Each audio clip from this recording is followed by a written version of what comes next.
Today's lesson is about personalities. So back when Hippocratic Oath, Hippocrates was the doctor of science, and he came up with a discovery that he believed, and we did for several years.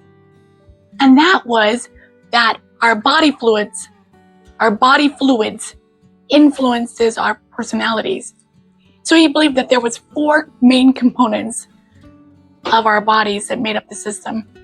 1, our blood, 2, phlegm, and 3, bile, both black and yellow bile.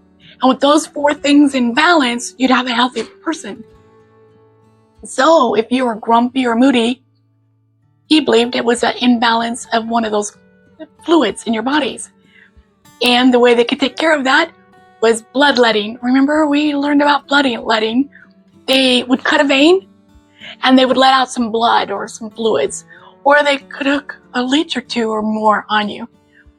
And this philosophy was pretty well recognized for about 3,000 years.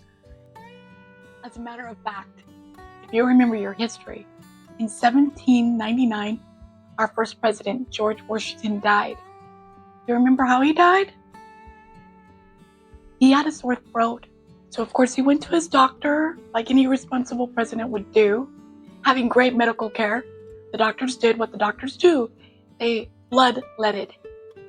And they removed some of his blood. Well, he still had a sore throat. So the first time didn't work, so they did it again. He still had a sore throat, so they did it again.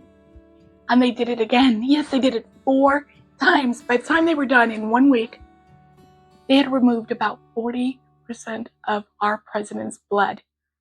And he died. I guess if we look at his death certificate, it might say he died of natural causes, but they bled him to death. Man, what a way. In the 1800s, leeches were so popular that women would have vanities, and they would have their hairbrushes where they'd stroke their hair 100 times. They also had beautiful fancy jars, and in those jars, they would have leeches.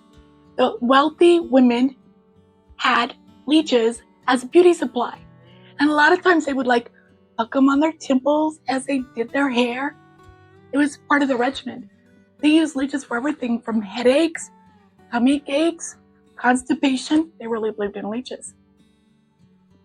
This theory went on for, a long time. Can you imagine? You are just needing a break. Nowadays, we'd say, maybe I need a break. Let's have a day trip or a vacation. But back then, they'd say, bring on the leeches. But that was a pretty common belief system. Along came Carl Jung. Carl Jung, you know who I'm talking about. And he said, I think we can improve on this philosophy. And instead of it being body fluids and stuff, we're gonna name the different personalities. And we see some things in common, persons this way or persons that way. And he had labels to that. They were scientific, like sequin, things like that. And that continued for a long time. And then in more modern society, the DISC system has taken those kind of philosophies and they put them down to colors because that's easier for us to understand. And 4 basic colors.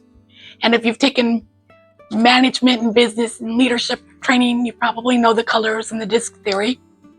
It applies to dealing with children with trauma. So the different personalities is red. That's a real leader, a bulldozer, someone that just wants to get it done. And then there is blue, and that's a nurturer, somebody very empathetic. Careers such as teaching and nursing attract typically blues. They were our hippies of the 60s. The greens, they're kind of engineers. They are logical. They want to know how things work, why things work a certain way. And then our yellows. Our yellows are the glitter of life. They're the class clowns.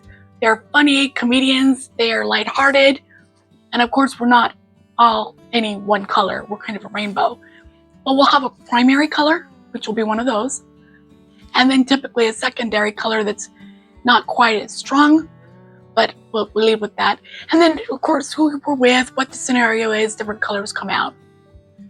So it's kind of important to look at the child's personality that you're working with, right? And your own personality, and determine what your primary color is and what their primary color is. And as we go on to the series, we're going to kind of discover that this is really important, is how they deal with trauma, how you deal with the child, how the child deals with you, and all sorts of things come into common with that.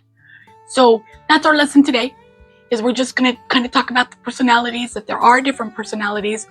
Luckily, we're not all the same. We're different. That makes the world interesting. But you have personality. Your child has personalities. And you strip away the trauma, there's still that underlying personality that we need to get to kind of understand things. So in the comments, are you green primarily? You're an engineer, you're logical, you want to know why things work a certain way? Are you red? You're a leader, you want to get this done. These people need to do it your way because you know the right way. Are you blue? You're empathetic, you're the one that's going to take the neighbor some soup and some bread because you've heard they've been sick. Are you yellow? You are the life of the party. You bring the laughter and the glitter and the fun. You're the class clown. What kind of combination are you? Maybe write in the comments what your primary color is, you think, what the secondary color is. We're just doing an overview, a flyby right now of the colors. Later on in this series, in this season, we're going to get more detailed and dig deeper into the colors and how they work with the different scenarios. But right now, if you could possibly sort of identify your bold colors, and maybe a child that you're working with, what primary color are they? That would help. Okay, so that's it for today. And again, if you want to be part of this community, hit subscribe so we know who you are. Hit like, and I would like you to be able to seek the good, chase the joy, and of course, above all else, I'm hoping that you understand you're loved. I know you have bad days. I hope you have more good days than bad days. You're loved, you're doing important work, you're making a difference. And the universe appreciates you. I do too.